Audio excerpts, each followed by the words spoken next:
이제 연말이 되니까는 내년도 집값 향방에 대해서 분석하는 그러한 그 기사들이 나오고 있습니다. 그래서 그걸 갖다가 몇 개를 모아서 제가 같이 말씀을 드리고자 합니다. 그리고 저에 대한 의견도 말씀을 드리겠습니다. 자, 조선비즈 기사고요. 전문가 80%가 내년 집값 올해보다 더 떨어진다 라고 하는 기사가 있어서 가져왔습니다. 보시죠. 전문가에게 물어봤답니다. 내년 부동산 시장의 분위기가 올해보다 더 어두울 것으로 전망하는 전문가가 많은 것으로 나타났다. 대표적인 하방 요인인 금리 인상이 최소 내년 상반기까지는 이어질 것이라는 예상에 따른 결과다. 금리가 오르면 이자 부담이 커지고 임대 수출률도 낮아지며 주택을 사는 것의 매력도가 떨어진다 라고 합니다.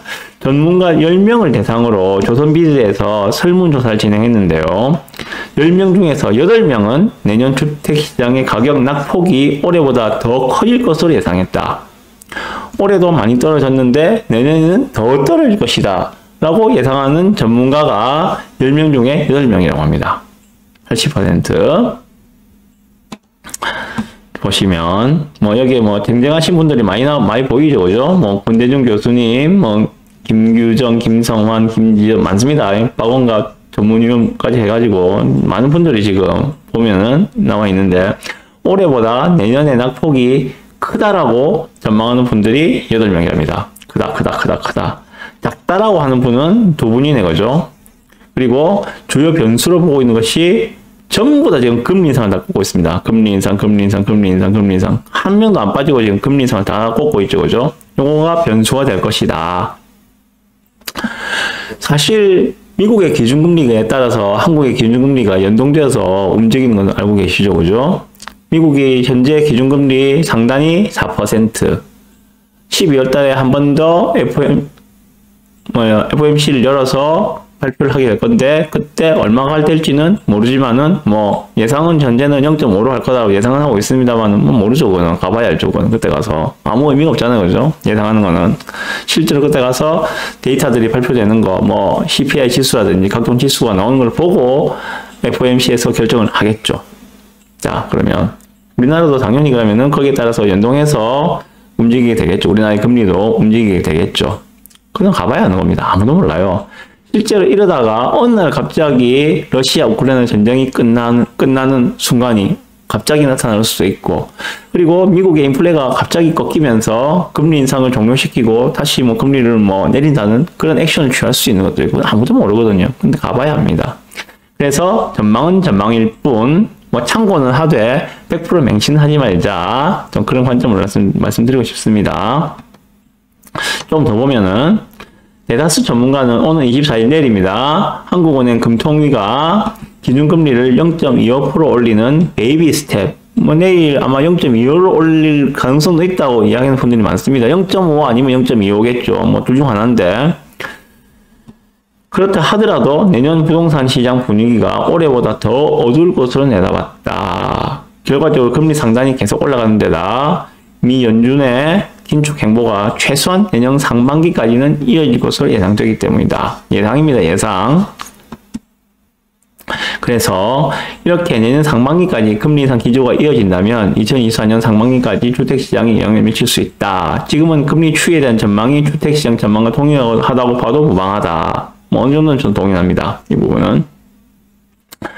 어쨌든 대부분의 분들이 지금 금리에 대해서 이야기를 하면서 금리 인상에 따른 부담감, 대출이자의 부담감 때문에 주택 구매 수요가 줄어들 것이다. 그래서 내년에도 거래 절벽이 계속 이어질 가능성이 높고, 그리고 주택 가격은 계속 하락할 가능성이 높다. 그리고 올해 하락한 것보다도 내년에는 더 큰 폭으로 하락할 가능성도 높다라고 말씀하시는 분들이 많다고 합니다. 전문가 집단에서 그렇답니다. 자, 요거 같이 보실 게 이거거든요. 자, 그러면 이데일리 기사에는 나와 있는 게 내년 여름까지 공포심리 극대화, 미분양 물량 적은 지역을 찾아야 하는 기사가 있는데요. 이건 뭔가면요. 부동산 114라는 회사에서, 부동산 정보 회사에서 2023년 상반기 주택시장 전망을 묻는 설문조사를 했답니다. 이건 일반인을 대상으로 한 것 같아요. 일반인을 대상으로 그런데 그 설문 일반인 대상 설문 대답 응답자 중에서 65%, 약 3분의 2 정도죠, 그죠? 3명 중에 2명은 내년 상반기에 주택시장이 하락할 것이다 라고 전망을 했다고 합니다. 그러면은 나머지 3분의 1은 보합이다, 아니면 보합 또는 뭐 약 상승이다 라고 대답을 했다고 볼 수도 있겠죠. 예, 이건 일반인들에 대한 설문조사 결과입니다. 3명 중에 2명은 내년 상반기에 하락할 거라고 전망을 했고, 3명 중에 1명은 보합 또는 약 상승을 전망했겠죠. 자, 그러면 왜 하락을 전망했는가 라고 했을 때 그 원인은 경기 침체의 가능성, 그리고 대출금리 인상 가능성을 가장 많이 꼽았다고 합니다.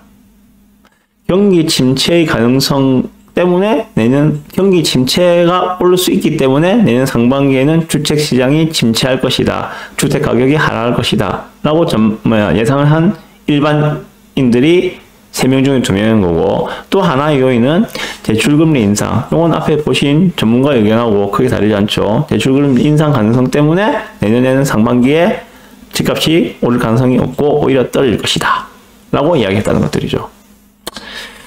자, 그러면 지금 여기서 제가 말씀드리고 싶은 건 이거예요. 뭔가 하면 경기 침체의 가능성과 금리 인상, 이게 같은 이야기인가요? 같은 이야기가 아니거든요. 이거는 같은 이야기 아닙니다. 경기가 침체한다, 그러면 경기를 부양해야 되겠죠. 정부 입장에서는 경기를 부양하기 위해서는 금리를 인하를 해야 되거든요. 지금의 금리 인상은 경기가 좋아서, 경기가 과열되어서 나타나는 그러한 금리 인상이 아니잖아요. 그죠? 내년에 경기가 침체한다고 전망을 한다면은 금리는 당연히 내야 되겠죠. 경기가 너무 과열로 간다면은 금리를 인상해서 과열을 좀 진정시킬 필요가 있겠죠. 이 두 개의 단어는 동일한 개념의 동일한 방향을 보고 있는 게 아니고 서로 반대의 방향을 보고 있는 단어들이거든요. 경기 침체라는 것과 금리 인상이라는 것들은. 모르겠습니다. 어떠한 방향으로 내년에 뭐 경기가 진행될지는 저도 알 수가 없습니다만은 안 좋은 것만은 분명합니다. 같이 보실 게 이거거든요. 지금 1에서 11월 달까지 올해 무역 적자가 400억 달러에 이르고 있다고 합니다. 어마어마하거든요. 어마어마합니다. 지금 무역 적자가 이렇대요. 작년까지만 해도 무역 흑자를 계속 내고 있었는데 올해는 1월부터 11월까지의 무역 적자가 400억 달러다. 12월까지 하면은 뭐 거의 500억 가까이 되는 그러한 무역 적자를 보고 있다는 것들이거든요. 글로벌 경기가 지금 안 좋대요. 안 좋대. 뭐 미국만 좋은 것 같아 보니까는. 중국이 우리가 지금 대중 수출이 가장 많은 비중을 차지하고 있는데 대중 수출에서 계속 적자가 나고 있는가 봐요. 중국이 요즘에 다시 봉쇄 정책을 펴고 있죠. 그러면서 우리 수출 제품들이 제대로 판매가 안 되고 있는가 봐. 그러니까 대중 수출에서도 감소를 하고 수출액도 감소를 하고 있고 수출액 분야에서도 좀 적자를 보고 있고 대중에서 좀 그런 현상이 나타나고 있는 것 같습니다. 그래서 제가 드는 생각은 그렇습니다. 이번 금리 인상이 만약에 지금 제가 보여드린 것처럼 이렇게 무역 적자가 심화되고 있고 경기가 침체하고 있다, 이런 상황들이 계속 이어진다면은 금리 인상을 계속 과감하게 올릴 수는 없을 것이다. 그래서 나오는 이야기가 내일 금통위에서 0.5가 아닌 0.25% 인상을 유력하게 보고 있다는 그러한 전망들이 나오고 있는 것이 아닌가라는 생각이 들어요. 경기가 안 좋은데 금리를 갖다 올려놓으면은 가장 치명적인 타격을 받는 데는 기업입니다. 기업에서 부담들이 커지거든요. 전부 다 원가 상승의 요인이에요. 그런 부분들을 조금이라도 줄여주고자 정부에서는 무작정 금리를 미국 따라간다고 올라갈 수는 없을 것이다 하는 생각이 들어요. 제 생각은 그렇습니다. 그래서 오히려 저는 금리 인상보다 더 무서운 게 이게 경기 침체가 아닌가 하는 생각이 들거든요. 만약에 경기 침체가 온다면은 정말 힘들어지겠죠. 한번 침체에 빠진 경기를 살리는 데는 더 많은 시간과 비용이 들기 때문에 그렇습니다. 그리고 그래서 뭐 이번 금리 인상이 오래 갈 수 없는 이유가 이 경기 침체 우려가 커지고 있기 때문에 저는 이번 한국에서의 금리 인상은 오래 갈 수 없지 않겠는가 하는 생각이 듭니다. 그리고 기사를 보시면 아시겠지만은 무역 적자가 이렇게 심해지고 있고 건설 경기가 지금 날로 악화되고 있습니다. 오늘 기사에 보진 않았는데 롯데건설에 신동빈 회장이 사재를 11억을 털어가지고 지원할 정도로 롯데건설이 지금 유동성이 매우 안 좋다고 합니다. 롯데건설이라는 뭐 대규모 대기업 건설사가 그 정도라면은 그 미만의 건설사들이 얼마나 힘든지는 뭐 불보듯 뻔하겠죠. 우리나라 경기 부양에서 경기에서 많은 부분을 차지하고 있는 것이 건설 경기인데, 건설 경기가 이렇게 침체한다면은 전체적인 경기에 미치는 영향들이 크겠죠. 그래서 정부에서는 어떤 식으로든지 경기 부양을 위해서 정책이 나올 수밖에 없다. 들고요. 금리 인상도 어느 시점 이후에는 더 이상 올리기 힘든 그러한 시기가 반드시 올 것이다. 라는 생각이 듭니다. 그래서